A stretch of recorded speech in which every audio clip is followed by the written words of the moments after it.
Assalamualaikum warahmatullahi wabarakatuh. Perkenalkan, saya Tiffany Dovtianifa dengan NIM 2210541001. Ingin mempresentasikan proposal penelitian yang berjudul Analisis Pengaruh Ekspor Produk Pertanian, Tenaga Kerja Sektor Pertanian, dan Luas Lahan Pertanian terhadap Pertumbuhan Ekonomi Indonesia. Latar belakang penelitian. Pertumbuhan ekonomi adalah indikator keberhasilan pembangunan diukur melalui produk domestik bruto, dipengaruhi oleh peningkatan kapasitas produksi, peran sektor pertanian, menyumbang pertumbuhan produk domestik bruto, lapangan kerja, dan ketahanan pangan. Tantangan sektor pertanian yaitu fungsi lahan, teknologi tradisional, dan fluktuasi harga komunitas. Relevansi penelitian yaitu fokus pada ekspor, tenaga kerja, luas lahan pertanian terhadap pertumbuhan ekonomi. Rumusan masalah, bagaimana pengaruh ekspor produk pertanian, tenaga kerja sektor pertanian, dan luas lahan pertanian mempengaruhi pertumbuhan ekonomi. Selanjutnya, tujuan penelitian yaitu menganalisis pengaruh ekspor produk pertanian, tenaga kerja sektor pertanian, dan luas lahan pertanian terhadap pertumbuhan ekonomi. Selanjutnya, manfaat penelitian. Yang pertama, manfaat praktis, yaitu memberikan acuan bagi pemerintah dalam menyusun kebijakan sektor pertanian. Selanjutnya, manfaat teoritis, menjadi relevansi penelitian serupa di masa depan. Selanjutnya, tinjauan pustaka, landasan teori. Pertumbuhan ekonomi adalah peningkatan kapasitas jangka panjang untuk menyediakan barang dan jasa melalui kemajuan teknologi dan institusi. Kerangka jangka panjang fokus pada peningkatan standar hidup dan pendapatan masyarakat, sedangkan kerangka jangka pendek yaitu stabilitas fluktuasi siklus bisnis. Landasan transformasi pertanian menurut dalam buku Todaro. Yang pertama, modernisasi faktor agraris sebagai langkah awal industrialisasi. Yang kedua, peningkatan produktivitas melalui teknologi, redistribusi sumber daya, dan diversifikasi ekonomi. Yang ketiga, yaitu hubungan simbiosis sektor agraris dan industri untuk mendukung pembangunan ekonomi. Selanjutnya, ekspor adalah proses perdagangan antar negara untuk barang dan jasa dengan aturan kepabeanan.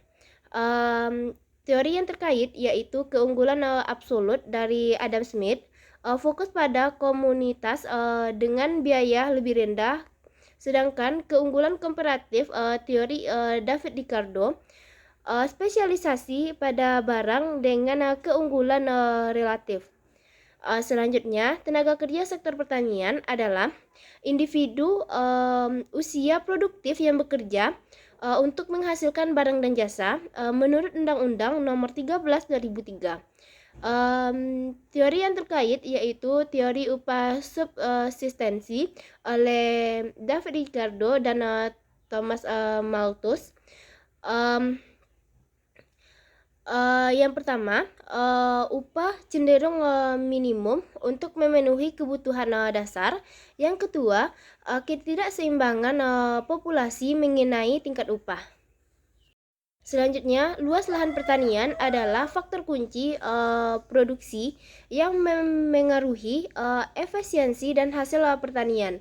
Menurut Daniel 2004, teori yang terkait yaitu teori lokasi Fontunen, yaitu pola penggunaan lahan berdasarkan jarak ke pasar, komoditas mudah rusak diproduksi di zona terdekat. Selanjutnya, penelitian terdahulu. Beragam studi menunjukkan hubungan antara ekspor tenaga kerja dan luas lahan pertanian terhadap pertumbuhan ekonomi. Metode yang digunakan OLS, ARDL, dan VECM. Penelitian sebelumnya memperkuat relevansi sektor pertanian terhadap pertumbuhan ekonomi. Selanjutnya, kerangka konseptual dan hipotesis. Kerangka konseptual, hubungan variabel independen, ekspor, tenaga kerja, dan luas lahan pertanian dengan variabel dependen, yaitu pertumbuhan ekonomi. Hipotesis atau kedugaan, yaitu ekspor produksi pertanian berpengaruh positif dan signifikan terhadap pertumbuhan ekonomi. Tenaga kerja sektor pertanian berpengaruh positif dan signifikan terhadap pertumbuhan ekonomi. Luas lahan pertanian berpengaruh positif dan signifikan terhadap pertumbuhan ekonomi. Selanjutnya, metodologi penelitian, jenis dan sumber penelitian. Jenis penelitian yaitu data sekunder dengan menggunakan data time series dari tahun 1990 sampai 2016. Sumber data dari World Bank dan Badan Pusat Statistik. Analisis alat analisis menggunakan aplikasi penggunaan data statistik. Operasional variabel, yang pertama variabel dependen, yaitu pertumbuhan ekonomi Indonesia. Variabel independen yaitu ekspor produksi pertanian, tenaga kerja sektor pertanian, dan luas lahan sektor pertanian. Metode analisis data, pendekatan data time series, mengamati pola hubungan variabel dalam rentang waktu tertentu. Yang kedua, langkah analisis. Yang pertama, menguji stasionaritas. Yang kedua, uji kointegrasi untuk hubungan jangka panjang. Metode yang digunakan yaitu Ordinary Least Squares atau OLS. Sekian presentasi proposal penelitian saya. Saya sudahi dengan Assalamualaikum warahmatullahi wabarakatuh.